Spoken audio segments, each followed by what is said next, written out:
Wrapping a whole chicken in pastry and then baking it is a really nice change from a plain roast chicken. The crust, as you can see, becomes a beautiful golden brown, and the chicken inside, all of its moist juices stay inside the crust. The finished dish may look complicated, but it's surprisingly simple to do. And in this video, I'm going to show you how to wrap the chicken. It's kind of like a chicken pot pie without the pot. So here I have a chicken in front of me. I've cut off 2 joints from the wings, and I've stuffed it with a wonderful stuffing of sautéed vegetables, carrots, celery, and onions. And now I'm going to tie the legs. That's all the trussing you need to do. Grab them both together and pull them so that they cross each other over. Okay, and then you can either knot or tie it in a bow. Okay? So our chicken is ready to be wrapped. Now we're going to work on the pastry. So the pastry has been chilled in the fridge for about half an hour to relax and rest, which helps it roll out more evenly. So we're going to flour our board.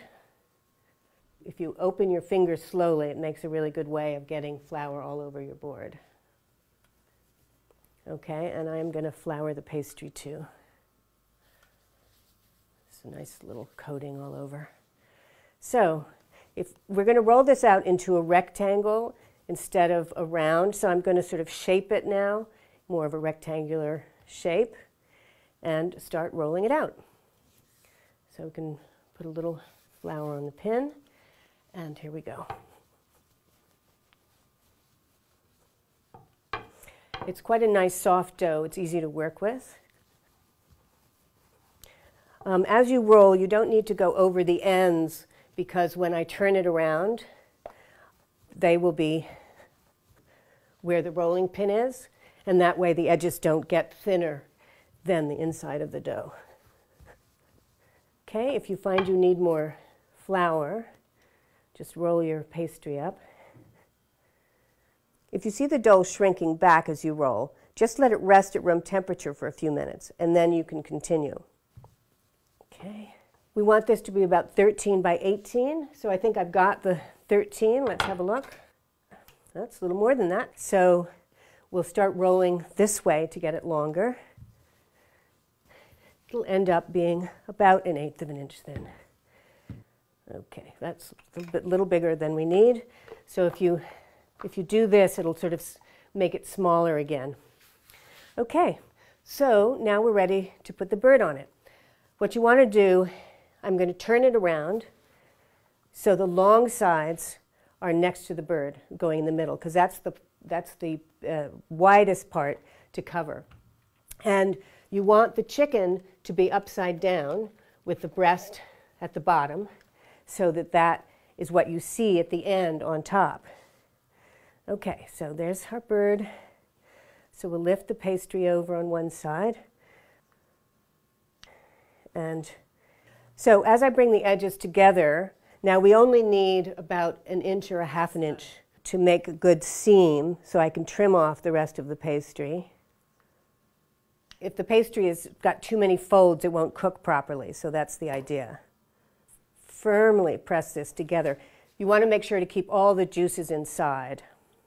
So we can fold this over so it doesn't get in the way. And then these ends also, I can trim a lot of this so there isn't too much overhang. And the same on this side. Okay, now I want to pinch these seams together as well, very firmly. Now you can turn this up on itself and conform to the shape of the bird. Okay. So we've got our bird. It's ready to turn over onto our baking sheet. So we're going to turn it now, breast side up. Okay? And now we've got a package, and we're going to make it look a little bit more like a chicken by pressing the dough to the shape of the chicken. And that's all there is to it. At this point, you can actually wrap the chicken up in parchment and refrigerate it for up to a day.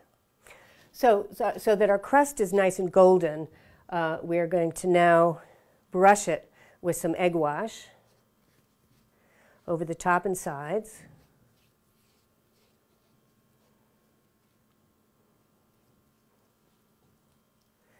Great. And for a little flavor, a little salt on the crust. Okay, it's ready to go in the oven. The chicken bakes until an instant read thermometer reads 160 degrees.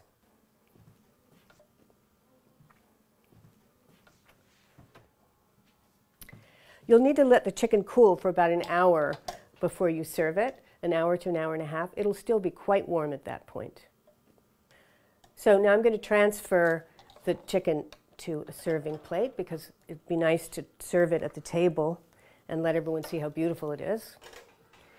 And now I'm going to carve it.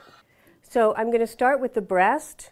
Just make an incision on one side of the bone, and then above the leg. You can hold on to the chicken with the fork.